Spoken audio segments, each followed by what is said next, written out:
Legal. Vamos começar já a ler, a estudar a palavra de Deus. E, inicialmente, eu gostaria de fazer conhecido dos meus irmãos e irmãs que nós temos estudado aqui na escola dominical os livros de Esdras, Neemias, Esther, e nós vamos estudar ainda os profetas menores, Ageu, Zacarias e Malaquias, porque as revistas da escola dominical, por algum motivo alheio à nossa vontade, não chegaram. Então, nós estamos estudando estes assuntos porque nós não podemos deixar de estudá-los. Bíblia é palavra de Deus, e também para que os irmãos possam conhecer mais desta palavra, que tem lições preciosas para nós. Então, nós estamos estudando sem um texto básico.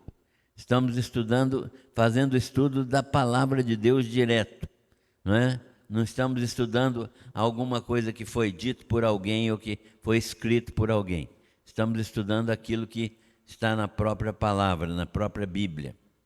Então, eu gostaria que os irmãos tivessem noção disso e tivessem paciência também, né?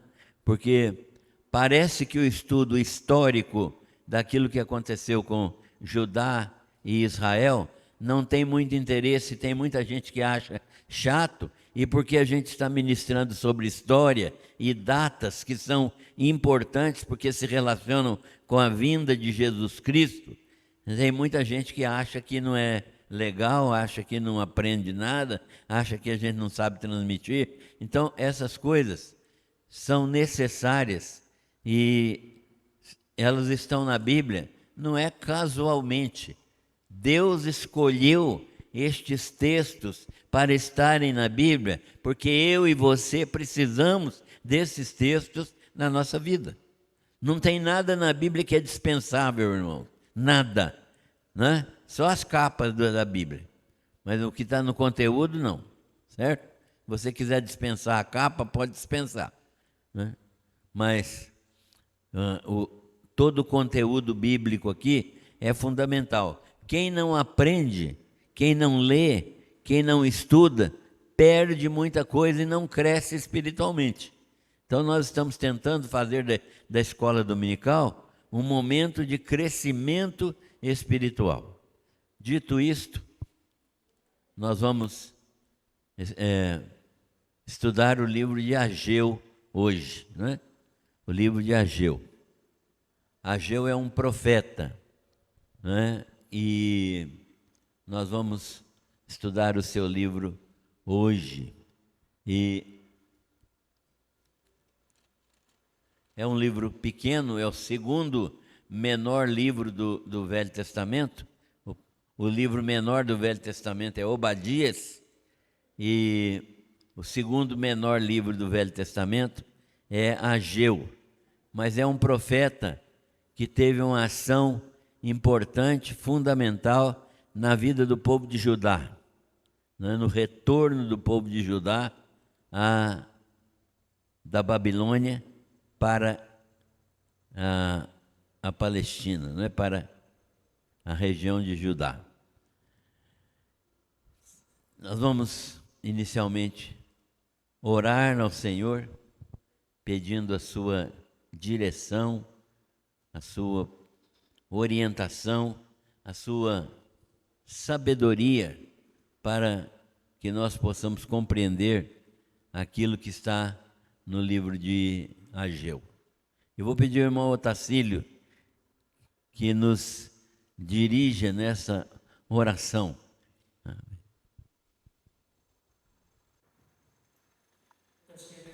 Deus querido, nós te louvamos, agradecidos, Pai, por estarmos aqui na tua casa, Senhor. Agradecidos, ó Deus, por tudo que o Senhor tem feito em nossas vidas, ó Deus. Agradecidos, ó Pai, pela tua mensagem que já acabamos de ouvir, ó Deus. Quando precisamos, ó Pai, estar olhando para o alto, ó Deus, onde reina o Senhor dos exércitos, ó Deus, para que possamos também reconhecer, Pai, nossas falhas, a nossa pequenez diante do Senhor, ó Deus, para que nós possamos, ó Deus, olhar em frente, Pai, para podermos viver o melhor do Senhor em nossas vidas. Agora, Pai, te agradecemos, ó Deus, por essa oportunidade que estamos tendo, ó Pai, de aprender da Tua Palavra, Senhor. Que as mensagens trazidas por este profeta aos nossos corações, ó Deus, possa realmente, ó Deus, marcar, Pai, nossas vidas, ó Deus, para tudo o que temos que viver, ó Pai, na Tua presença neste mundo. Obrigado, ó Deus, pela oportunidade de estarmos aqui.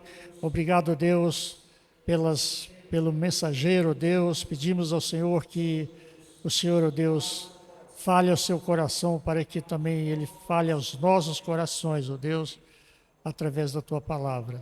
É tudo o que nós te pedimos e te agradecemos em nome de Jesus. Amém, Senhor. Amém. Muito bem. Quando nós estudamos os 3 últimos livros históricos, que são Esdras, Neemias e Esther, nós estivemos frente a frente com um período histórico muito importante e significativo para os judeus, né? Então, este período coberto pelos livros de Esdras, Neemias e Esther foi um período de muita importância histórica para o povo de Israel, para o povo judeu. O retorno do cativeiro na Babilônia foi nessa época, e a preocupação do povo de Israel, do povo judeu, né, estar voltando para a sua terra. E eles tinham a preocupação de ocupar novamente o território de Judá. A razão principal pela qual eles voltaram foi porque Deus cumpriu na vida deles o seu período de cativeiro, né? Período de cativeiro. O que era o período de cativeiro e por que a gente tem que saber isso? O período de cativeiro foi um período de disciplina do povo judeu. Nós temos 2 situações e às vezes as pessoas fazem confusão. Eu vou tentar explicar isso aqui agora. O povo judeu, né, o povo de Israel, no tempo dos reis Davi e Salomão, era um povo único, 12 tribos, 12 tribos descendentes de Jacó.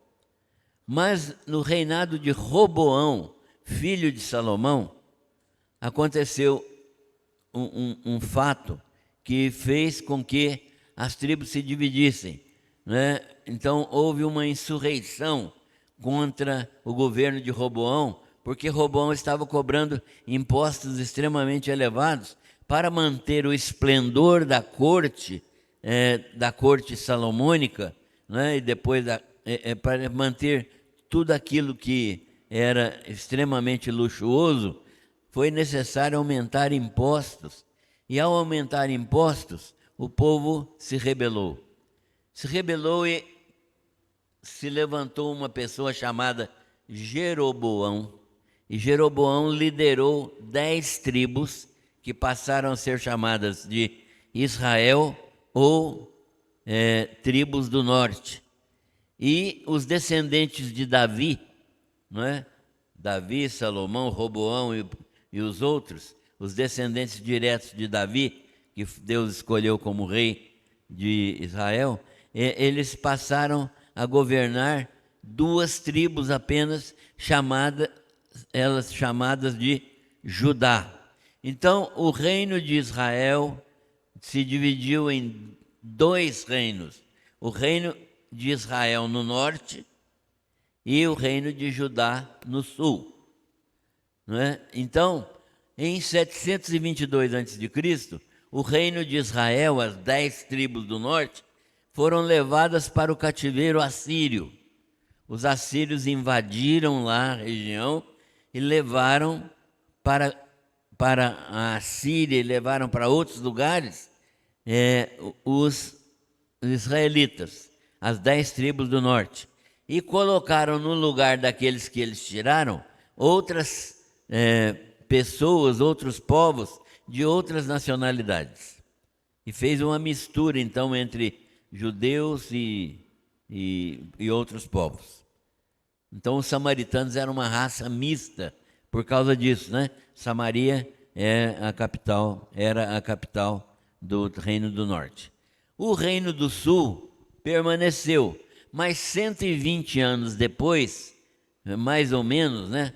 Em torno do ano 600, né? Eles também permanecendo na idolatria, esse reino de Judá, reino do sul, foi levado cativo não para a Síria mais, mas para a Babilônia, porque a Babilônia assumiu a liderança mundial. Então, esses dois reinos ficaram completamente separados. Israel cativo na Síria, Judá cativo na Babilônia. 10 tribos na Síria, Israel, 2 tribos, Judá, na Babilônia.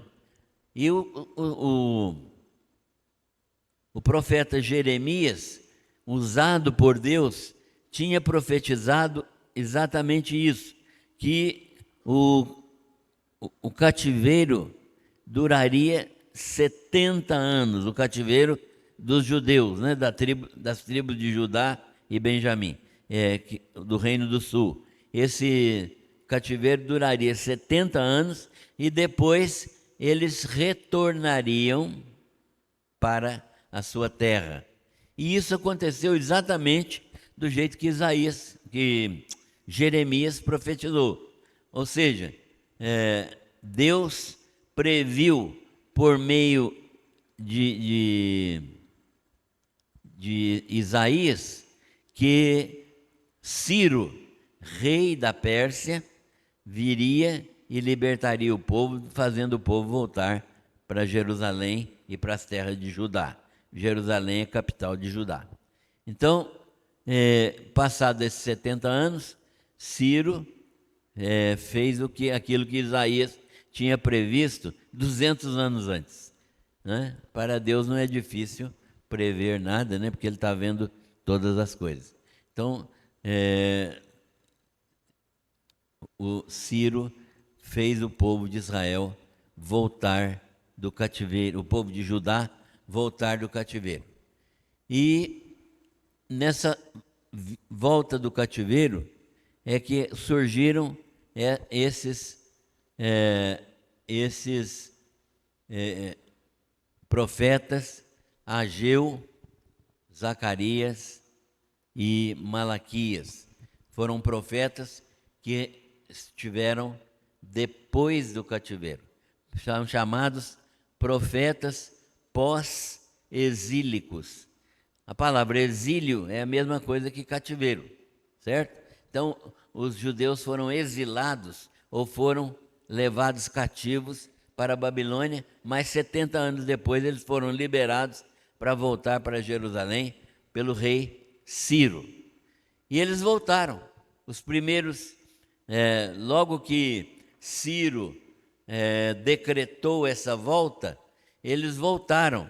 50 mil judeus aproximadamente voltaram com um príncipe chamado Zorobabel e com um sumo sacerdote chamado Josué. e eles voltaram então para reconstruir a nação de Judá. E o que aconteceu? Eles começaram a reconstruir inicialmente o templo. O templo tinha sido destruído, ficou um monturo, nada, não ficou nem pedra sobre pedra ali, o templo tinha sido destruído, e eles vieram então para reconstruir toda a história de Judá, e o primeiro passo foi reconstruir a nação, o templo de Jerusalém, e depois toda a nação. Mas houve resistência. Os povos que tinham sido trazidos de outros lugares para Judá eram inimigos dos judeus, e eles não queriam que os judeus reconstituíssem o templo, nem restaurassem a nação. Então eles fizeram tudo para que os judeus não conseguissem reconstruir o templo. E aí os judeus pararam de reconstruir. Então o templo começaram a colocar os fundamentos do templo, né? E em seguida foi suspensa a obra por causa dessa resistência dos inimigos de Judá. Nesse contexto é que aparece o profeta Ageu. Ageu aparece nesse contexto. Por que eles tinham parado de reconstruir o templo? Por que eles tinham parado de estabelecer um lugar de adoração a Deus? Por que eles estavam deixando de construir o templo para construir as suas próprias casas? Então, quando nós estudamos isso, nós vemos que o livro de Ageu fala sobre esta situação. Nós vimos no estudo de Esdras, há poucos dias atrás, que Esdras registra que 50 mil judeus voltaram num primeiro momento por decreto do rei Ciro. E os judeus voltaram da Babilônia, chefiados então por Zorobabel, o governador, e Josué, sumo sacerdote. Nós vimos isso já, né? E eles fizeram a reconstrução de um altar e ali eles cultuaram o Senhor. Então os que vieram de Babilônia edificaram esse altar e comemoraram a festa dos tabernáculos. É interessante notar isso. Os judeus não perderam a noção das festas principais. Eles comemoraram a festa dos tabernáculos. O que é festa dos tabernáculos? A festa dos tabernáculos era uma semana de culto a Deus e de festas, de comes e bebes, que o povo de Israel tinha antes de serem divididos, e que o povo de Judá manteve, que era habitar em tendas. Eles construíam cabanas com folhas de árvores e ficavam uma semana morando naquelas cabanas. Para quê? Para lembrar que eles tinham sido escravos no Egito, para lembrar que eles andaram no deserto 40 anos, de lugar em lugar e morando em cabanas, para lembrar que Deus foi misericordioso com eles e preservou a vida deles, tanto no Egito quanto no deserto. Então, essa festa tinha esse objetivo, e o escopo dessa festa era relembrar a ação misericordiosa de Deus, a ação misericordiosa de Deus. E era a festa dos tabernáculos. O sacerdote Josué e Zorobabel, que era neto do rei Joaquim, estavam cativos na Babilônia, mas eles vieram na primeira vinda dos judeus da Babilônia, 50 mil judeus. Mas a obra foi suspensa, como nós dissemos. Os povos a quem fora dada a terra dos judeus e os vizinhos deles, de outras nações, começaram a promover ciladas, armadilhas, intrigas diante da corte persa e conseguiram parar a obra por 15 anos. Então começaram, é como se isso aqui acontecesse aqui, né? Qualquer coisa destruísse esse templo aqui e nós desejássemos reconstruir. Começamos a reconstruir, colocamos de novo os fundamentos, mas depois, por motivos não muito importantes, alguns inimigos ou pessoas que não queriam que a gente reconstruísse, impediram a reconstrução, e nós, aproveitando isso, comodistamente, né, deixamos por 15 anos, e só vamos então, daqui 15 anos, recompor esse templo. Foi o que aconteceu lá em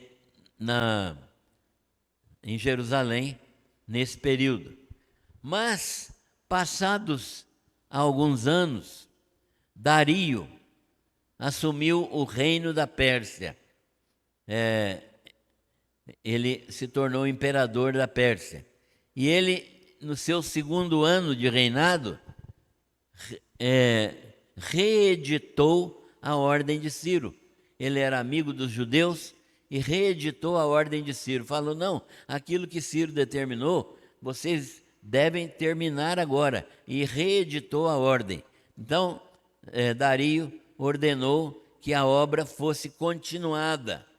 Então Deus levanta esses dois profetas, né, Zacarias e Ageu, e Ageu e Zacarias vêm então para Jerusalém e vêm falar ao povo, e eles incentivam o povo a reconstruir a obra do templo, e eles assim obedeceram a voz do Senhor, né? Após a finalização do templo, por algum motivo, a obra de reconstrução do muro demorou ainda 70 anos para ser reconstruída. Então, houve períodos longos de demora. O livro do profeta Ageu fala da reedificação do templo. A previsão, e faz também a previsão de um tempo futuro. Quem já leu o livro de Ageu, vê que ele também, além da reedificação do templo, que ele estimula por meio de profecias, ele fala também do futuro, de um templo que virá no futuro, um futuro glorioso, não é? Ageu e Zacarias estiveram em Jerusalém em torno dos anos 520 até 516 a.C., ou seja, 500 anos antes de Jesus, né? Antes de Cristo. E ajudaram na reconstrução do templo. E possivelmente Malaquias, que se nós não tivermos uma outra orientação, nós vamos estudar também, quase 100 anos mais tarde, associou-se a Neemias na reconstrução do muro de Jerusalém.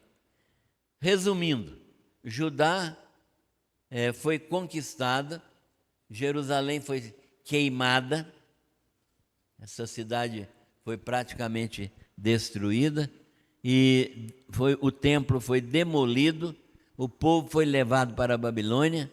Depois de 70 anos de cativeiro, o povo voltou, né? Ciro decretou o retorno dos judeus à sua terra, e eles vieram na liderança de Zorobabel e Josué. Zorobabel, governador, Josué, o sumo sacerdote. E eles iniciaram a reedificação do templo de Jerusalém. E antes que o santuário, o local do santuário ficasse pronto, antes que o entulho fosse totalmente tirado, removido para ser reconstruído, e se lançassem os fundamentos da obra nova, ela foi suspensa por causa dos inimigos de Judá. E a obra foi interrompida por 15 a 16 anos, até que o rei Dario, que era substituto de Ciro, e que tinha boa vontade para com os judeus, autorizou o reinício da obra, com os profetas Ageu e Zacarias, sendo profetas que ministraram ao povo a vontade de Deus, estimulando o povo a completar a obra, o que foi realizado 4 anos depois. Então, 15 anos depois que a obra começou, eles voltaram a trabalhar na obra, e 4 anos depois que eles voltaram a trabalhar, eles concluíram a obra do templo. Ageu e Zacarias foram profetas que atuaram na mesma época. Ambos iniciaram seu ministério no 2º ano de Dario, aproximadamente 620 a.C. Os judeus retornaram do exílio em 538. Então nós vemos aí que quase 80 anos depois é que os judeus voltaram a trabalhar na reconstrução do templo. Houve opositores externos e desentendimentos, desencorajamentos internos, que levaram ao abandono da obra. Quando Ageu e Zacarias iniciaram o seu ministério, o governador persa daquela província,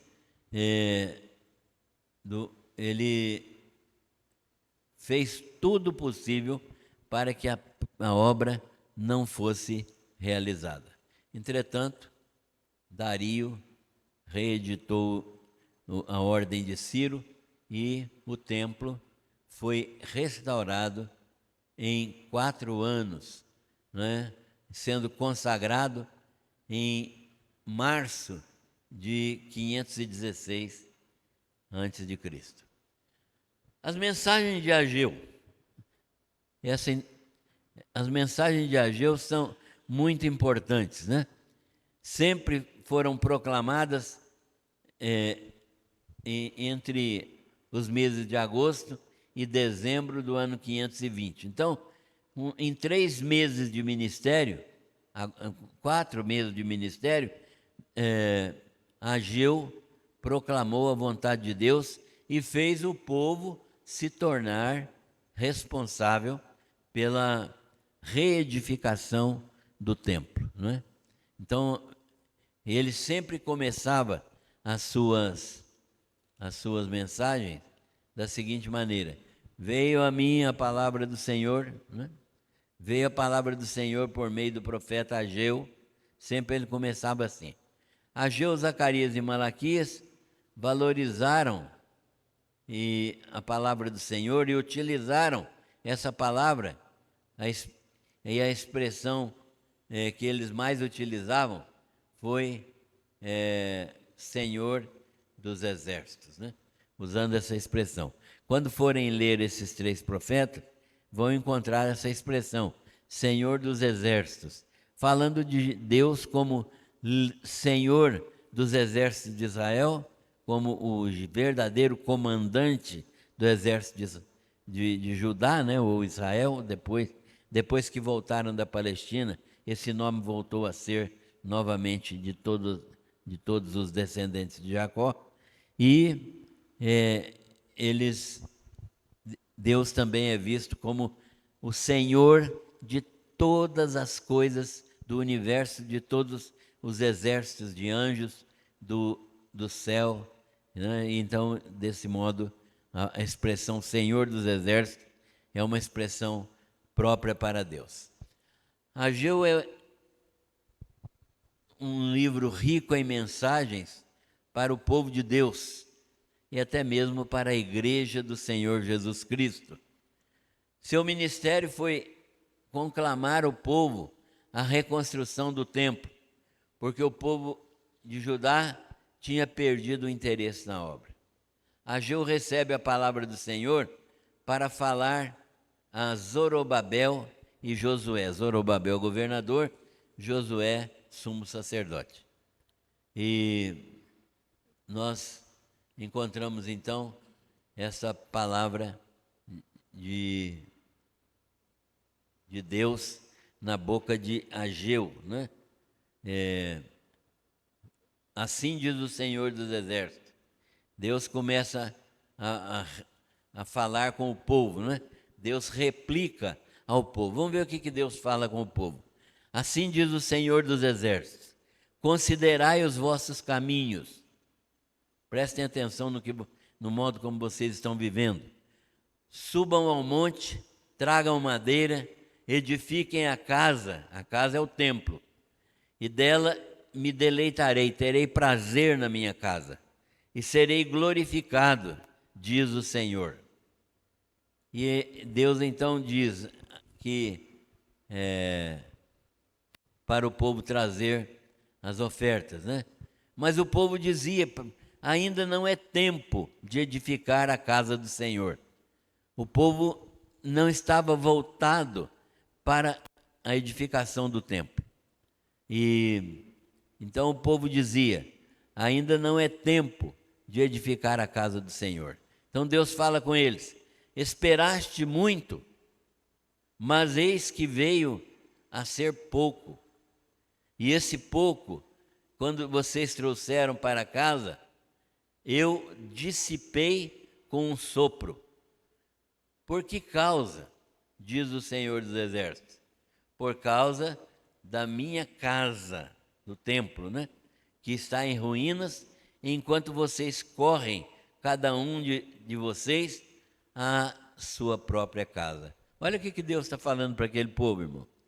Vocês estão preocupados com a casa de cada um de vocês e esqueceram do templo, esqueceram do lugar onde eu habito, porque no Velho Testamento o templo era o local da habitação de Deus. Deus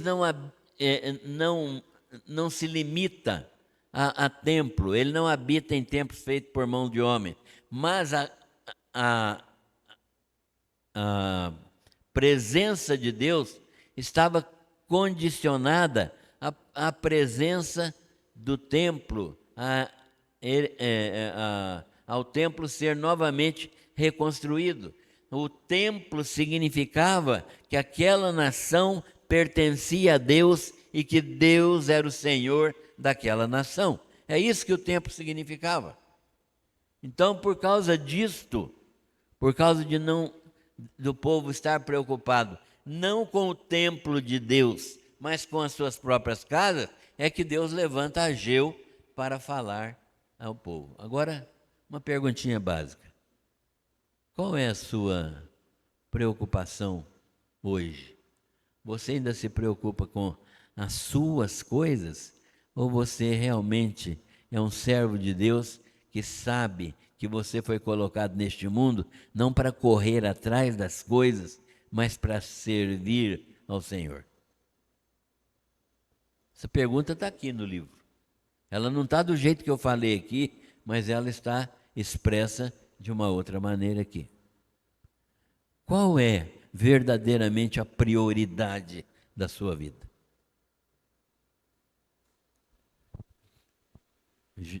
E Deus continua falando com o povo: por isso os céus por cima de vós retém o orvalho.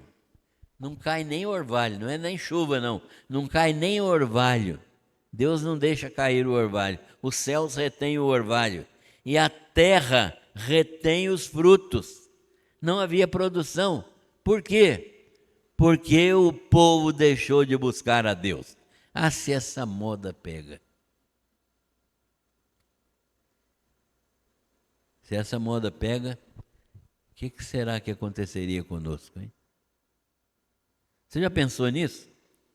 O que será que aconteceria conosco se verdadeiramente Deus suspendesse as bênçãos dele sobre a nossa vida, porque nós não estamos cultuando ele de verdade, não estamos entregando nossa vida a ele, não estamos servindo a ele de todo o coração.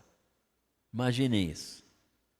Isso é um apelo de Ageu a nós hoje. Mandei vir a seca sobre a terra e sobre as colinas, sobre o trigo, o mosto, o vinho, né? E o azeite, e sobre tudo que a terra produz, como também sobre homens e animais, e sobre todo o seu trabalho. Então Deus está dizendo, vocês não estão colhendo nada, porque vocês inverteram a prioridade. Vocês inverteram a prioridade. Não é Deus que é o principal na vida de vocês. Vocês trocaram, não é? Aí eu fico pensando o seguinte, quem já veio aqui nas quartas-feiras, vê o culto de quarta-feira com meia dúzia de pessoas, 10, 12, às vezes 15, e os outros estão onde na quarta-feira?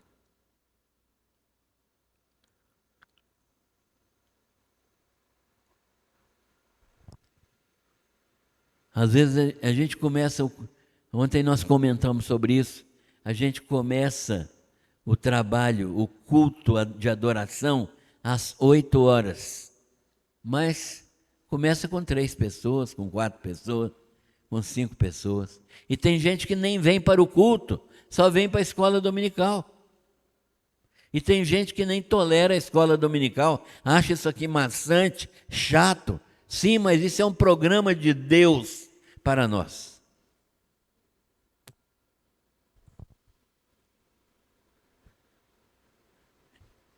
A palavra de Deus então é essa. Será que é tempo de vocês habitarem em suas casas, forradas, estucadas, enquanto a minha casa permanece em ruínas? Qual é a prioridade de vocês? Deus está perguntando. Então, eu mostro a vocês as consequências. E Deus vai mostrar as consequências. Semeando muito, colhendo pouco. Comem e bebem, mas não se fartam. Não são saciados. Vocês se vestem, mas não se aquecem. Ainda bem, né, que Rondônia não precisa de muito vestimento, né? Vocês recebem salário num saco furado. Que coisa impressionante. O que é receber salário num saco furado? O que é um saco furado? Você põe em cima e o que acontece? Vaza embaixo. O seu salário não dá para nada. O salário é muito menor do que um mês. O mês é 30 dias, o salário, no máximo 1 semana. Por que isso? Porque vocês estão dando prioridade às coisas deste mundo e não procurando me servir.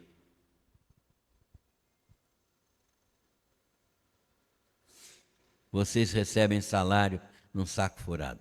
Mas Ageu fala da vontade de Deus aqui. Olhem bem para o passado de vocês. O cativeiro por causa da desobediência. Vocês têm exemplo. No passado de vocês já houve um cativeiro. Os assírios levaram os israelitas para outros lugares em 722 a.C. E agora mesmo vocês estão voltando da Babilônia, porque vocês ficaram lá 70 anos de cativeiro por desobediência. Mas vocês não aprendem, continuam desobedecendo.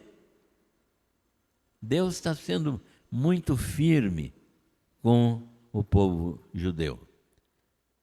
Então agora vocês façam o seguinte: se arrependam, subam agora o monte, tragam madeira, edifiquem a casa, e quando vocês edificarem a casa e me cultuarem, eu me agradarei desta casa e de vocês, diz o Senhor. Qual é o papel que cada um de nós tem na primeira igreja batista? Nós somos assistentes. Isso aqui é uma plateia? Não, isso aqui é um corpo. Isso aqui é um corpo e cada um tem uma função. Nós precisamos entender isso. Deus então repreende essa nação, né? Ele diz assim, nós já lemos esse texto, vocês estão passando necessidade, por quê? Porque vocês cuidam primeiro da casa de vocês, enquanto a minha casa permanece em ruínas. Ele é o Deus do resto. Ah, meus irmãos, que coisa triste. Eu já preguei sobre esse assunto algumas vezes, preguei em acampamento, na igreja mesmo, aqui no templo. Nós vemos e nós servimos a Deus com o resto. Ele é o Deus do resto. Não é o Deus da primícia, não é o Deus do primeiro fruto, não é o Deus das primeiras, da nossa primeira força, do nosso primeiro desejo. Ele é o Deus do resto. O que sobra, eu dou. Antigamente, o Jovino lembra disso, nós trabalhamos junto na tesouraria da igreja, né, quando a comissão de finanças recebia os dinheiros e contava ali, né? Quantas ofertinhas de 50 centavos, de R$1, de R$2. Eu não estou dizendo que não tenha pessoas que só possam dar 50 centavos, ou R$1, ou R$2, mas a maioria entrega para Deus nem o dízimo, quanto mais ofertas volumosas. Ele é o Deus do resto, como que o povo de Israel, o povo de Judá estava fazendo aqui. Por isso a terra não dava seu fruto, a seca vinha sobre a nação, né? Mas o povo reage. Quando a voz é de Deus, o povo reage. O povo temeu ante a palavra do Senhor, né? Então diz assim: então Zorobabel, filho de Salatiel, e o sumo sacerdote Josué, filho de Josadaque, juntamente com todo o resto do povo, obedeceram à voz do Senhor, seu Deus, e as palavras do profeta Ageu, como o Senhor Deus tinha enviado, e temeu o povo diante do Senhor.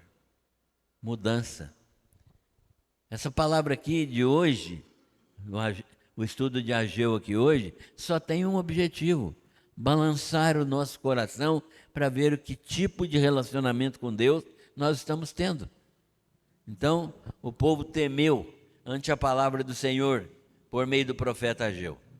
O Senhor manifestou sua bondade e disse pela boca de Ageu: eu estou com vocês.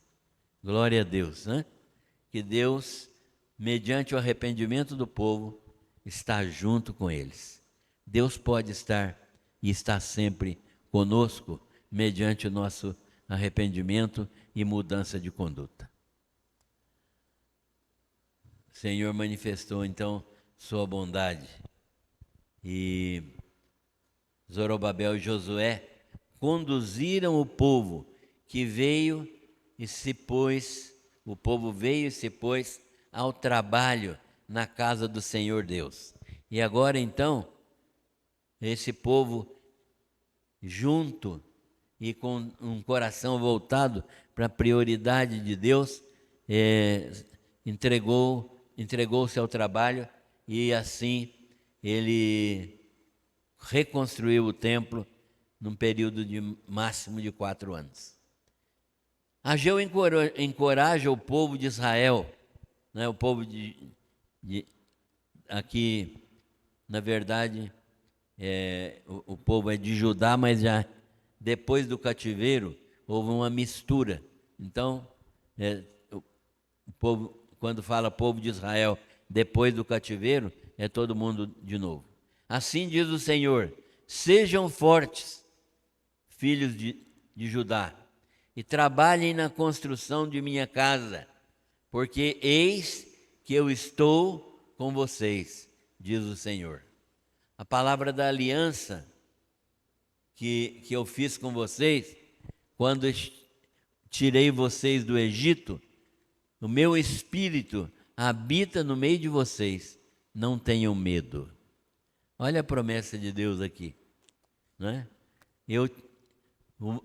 Do modo como eu tirei vocês do Egito e fiz uma aliança com vocês, eu não quebrei a aliança. Deus nunca quebra sua aliança, nunca. E vou estar com vocês, não tenham medo, eu estou com vocês, diz o Senhor. Mas Deus requer uma consciência pura. Ele vai fazer uma transformação no meio de Israel. Nós vimos a mensagem de Isaías hoje de manhã, a consciência de pecado na nossa vida, de limitação na nossa vida, só vem mediante a visão da santidade de Deus. É a santidade de Deus que me condiciona a olhar para dentro de mim e ver quão pecador eu sou. Quando você compara a sua vida pecaminosa com a santidade superlativa de Deus, você então cai em si e fala: miserável homem que sou. Deus quer que o povo de Israel se arrependa dos seus pecados para dar continuidade à construção.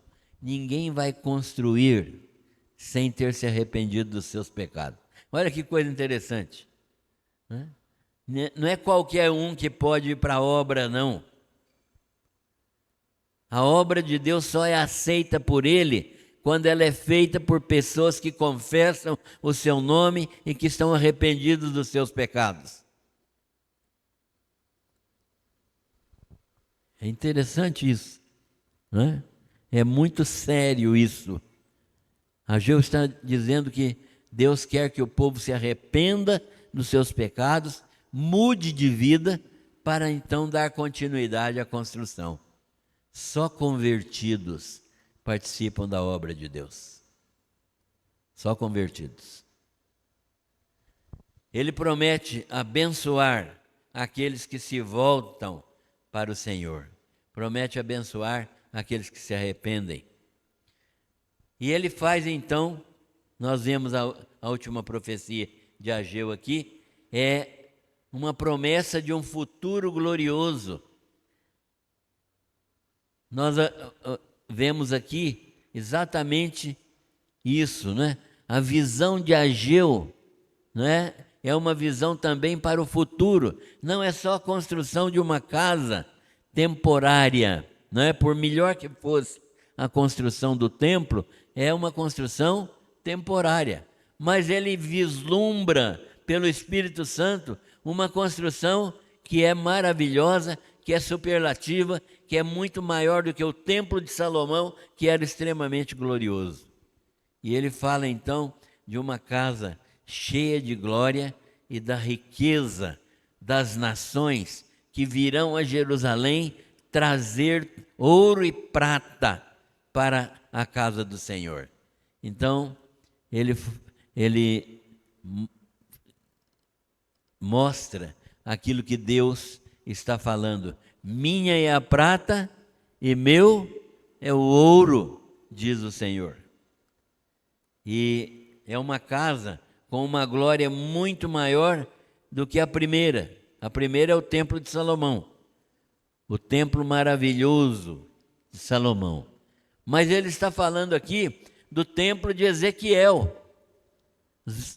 de do capítulo 40 até o 48 de Ezequiel, há uma descrição do templo do reino milenar. No reino milenar vai haver um templo que supera em beleza, em esplendor, todas as coisas que já foram construídas. E esse reino é futuro. E ele está falando de um rei que vem no futuro, o rei messiânico.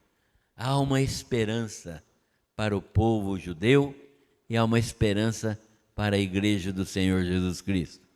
O reino messiânico vem aí. O que significa isso? Significa que obrigatoriamente, necessariamente, Jesus Cristo vai voltar. Você crê nisso? A segunda vinda é essencial para o Evangelho. Se não há segunda vinda, não há Evangelho. Já tem gente, tem teólogos já acreditando que Jesus não volta. A gente acompanha isso aí. Jesus não vai voltar. Que a segunda vinda de Jesus é o encontro de cada um no período que morre. Então, se eu morrer hoje, é a segunda vinda de Jesus para mim. Espero não morrer hoje. Quero viver mais uns tempos, né? Mas a Bíblia ensina claramente, porque Jesus mesmo disse que há uma segunda vinda. E essa segunda vinda é o momento da consumação da nossa redenção. A nossa redenção já foi completamente realizada por Cristo, mas ela não foi operada ainda em nós, porque a glorificação nossa, a ressurreição e a glorificação fazem parte da nossa salvação. Então, nós precisamos dar glórias a Deus por esse novo templo que vai ser erguido em Israel. E é um templo maravilhoso do reino milenar. Um templo onde Deus será adorado, né? E louvado por todos os povos. Não mais por um grupo de pessoas, mas por todos os povos. Muito bem. Tem algumas aplicações desta mensagem. Concluindo e aplicando. Primeiro, salientando aqui a questão da prioridade. A prioridade. O que é, ou qual é, a prioridade da nossa vida? Como encaramos Deus? O primeiro mandamento que Moisés recebeu de Deus é: não terás outros deuses diante de mim. Esse é o primeiro mandamento. Mas talvez a gente não tenha outros deuses, não tenha a imagem de Aparecida, do São Benedito, de não sei quem, né? Não tem isso em casa.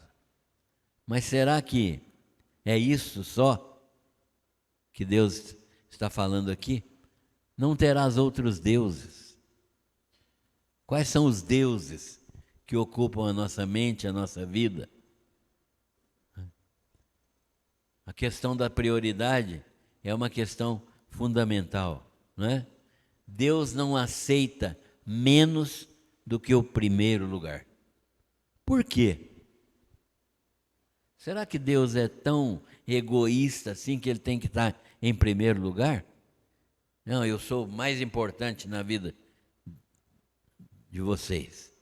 Não, é porque quando Deus estabelece na nossa vida a prioridade correta, Ele acima de todas as outras coisas entram no seu lugar certo e todas as bênçãos necessárias são acrescentadas. Deus quer ser o primeiro na nossa vida para o nosso bem. E eu vou dizer uma coisa aqui que pode escandalizar, irmãos: Deus não precisa de você.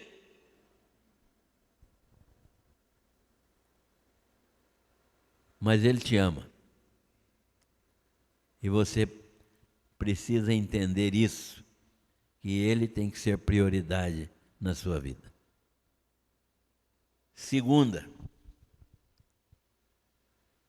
conclusão e aplicação. Deus afirma por intermédio de Ageu, Deus afirma: minha é a prata e meu é o ouro, diz o Senhor. Como encaramos, presta atenção nessa pergunta, como encaramos nossos bens? Eu pus nossos bens aqui entre aspas, porque na verdade você não tem nada, e eu também não tenho nada. Como encaramos nossos bens e como é a nossa contribuição? Será que nosso Deus é o Deus do resto? O que você entrega para Deus?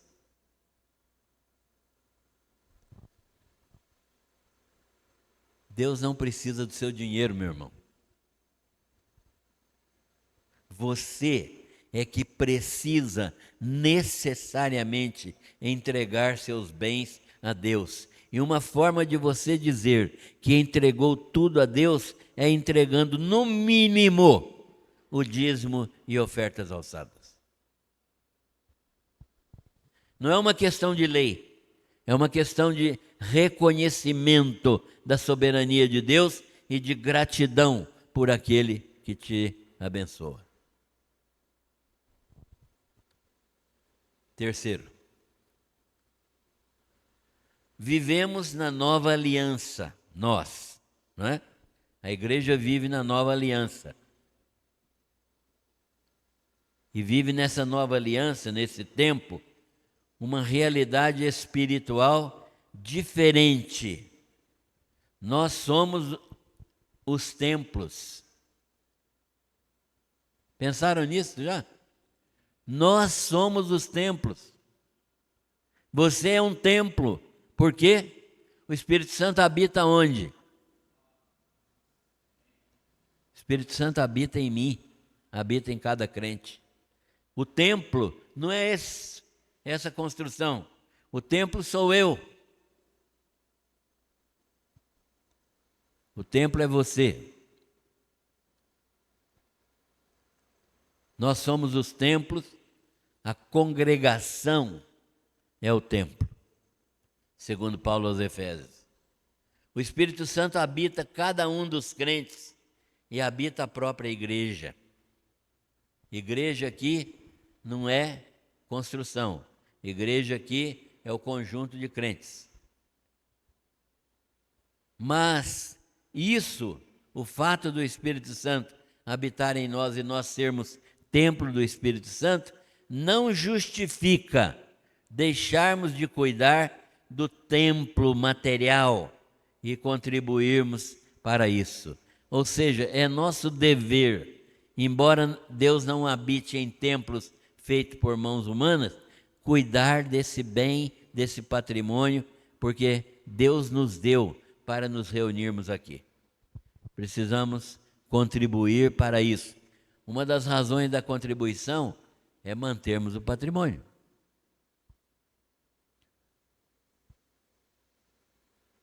Por último, Ageu demonstra Deus falando do tempo vindouro, Deus falando do futuro, quando um novo templo, muito mais glorioso do que o templo de Salomão, será erguido no reino messiânico, na segunda vinda de Cristo. Jesus vai voltar. E a nossa oração deve ser: Maranata. Maranata é o quê? Ora vem, Senhor Jesus. A igreja deve ansiar pela segunda vinda do Senhor Jesus. Isso é um pouco daquilo que Ageu nos ensina. E que Deus misericordiosamente nos abençoe com essa mensagem. Amém.